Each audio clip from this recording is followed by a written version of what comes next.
Learning with निकेतन में स्वागत है। और आज इस वीडियो में हम टॉपिक स्पेसिएशन, आपने इसे 10th में भी पढ़ा है, 12th में भी पढ़ा है, यूजी पीजी में भी पढ़ा है और ये सीएसआई नेट में काफ़ी इंपॉर्टेंट टॉपिक है।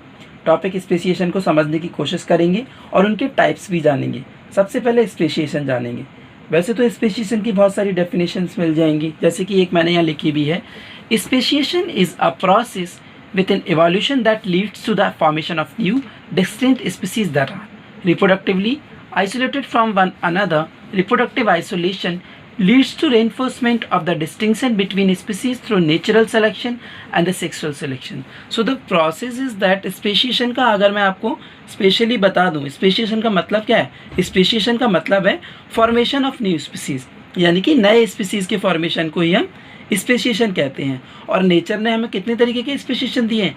नेचर में 4 तरीके के स्पेसिएशन पाए जाते हैं। Allopatric speciation, peripatric speciation, parapatric speciation, sympatric speciation. पर कहीं कहीं आप बुक में पढ़ेंगे तो पैरीपेट्रिक स्पेसिएशन को फाउंडर स्पेसिएशन भी कहते हैं। क्यों कहते हैं वो मैं भी आपको आगे बताऊंगा। सो आइए सबसे पहले हम बात करते हैं नंबर 1, जो नंबर 1 है एलोपेट्रिक स्पेसिएशन। एलोपेट्रिक स्पेसिएशन क्या है?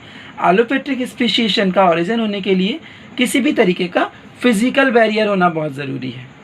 फॉर एग्ज़ाम्पल, बहुत सारे स्पीसीज़ रहते हैं यहाँ पर और किसी भी तरीके से फिजिकल बैरियर क्रिएट हो गया जिस कारण एक दूसरे को क्रॉस नहीं कर पा रहे हैं, फिजिकल बैरियर हैं। और समय के साथ अपनी अपनी कंडीशन के अनुसार इस प्रकार इनका देखिए इस प्रकार इनका ज्योग्राफिकल एरिया है, उसके अनुसार अपने आप को चेंज कर लेते हैं। इस तरीके से पहले साथ रहते थे और अब अलग अलग रहते हैं। दिखाई दे रहे हैं आपको, ये जियोग्राफिकल डिस्ट्रीब्यूशन के बाद ही अपने अलग अलग रह रहे हैं। और इस तरीके के स्पेसिएशन का क्या लगता है? इस तरीके के स्पेसिएशन को बनने में काफ़ी समय लगता है। फॉर एग्जाम्पल जैसे कि million of years. Okay, so have you clear? Now let's come to for second, peripatric speciation. इसे फाउंडर स्पेसिएशन क्यों कहते हैं मैं अभी आपको बताऊंगा। एलोपेट्रिक स्पेसिएशन से भी ये थोड़ा मिलता जुलता है। पैरीपेट्रिक स्पेसिएशन जो है एलोपेट्रिक स्पेसिएशन से मिलता जुलता है। इस परिस्थिति में हम पाते हैं कि ये मेन एरिया से कुछ स्पीसीज बहुत छोटे छोटे ग्रुप्स में आइसोलेट हो जाते हैं। ये देखिए, मेन एरिया से छोटे छोटे ग्रुप्स में आइसोलेट हो रहे हैं। यहाँ मैंने पूरा इसको मार्कर से पिंक भी कर दिया है।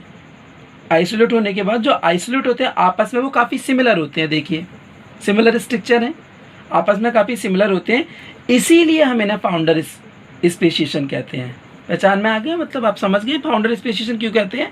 फाउंडर स्पेसिएशन इसीलिए कहते हैं कि जो आइसोलेट हुए हैं वो आपस में काफ़ी सिमिलर होते हैं, इसीलिए इन्हें हम फाउंडर स्पेसिएशन भी कहते हैं। क्योंकि ये नए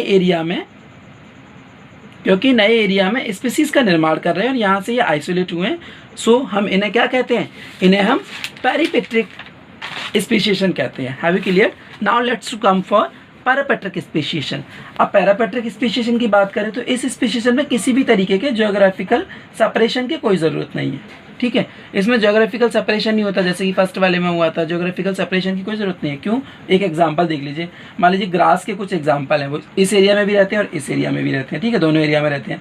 अगर किसी तरीके से एक इस एरिया में कोई पॉल्यूशन हो गया है ना, कोई पॉल्यूशन हुआ, तो इसकी वजह से क्या करेंगे? अपने आप को चेंज कर लेंगे। क्यों करेंगे?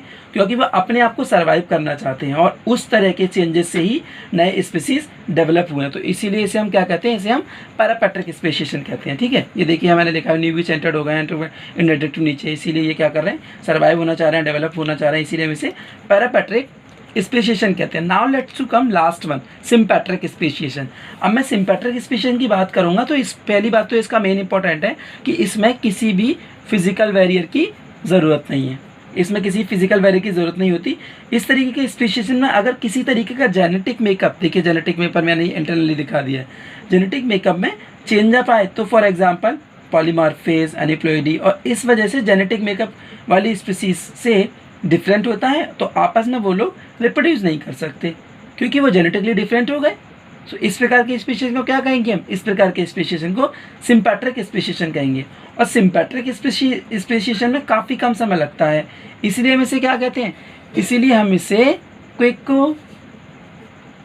मेथड ऑफ स्पेसिएशन भी कहते हैं। ओके फ्रेंड, सो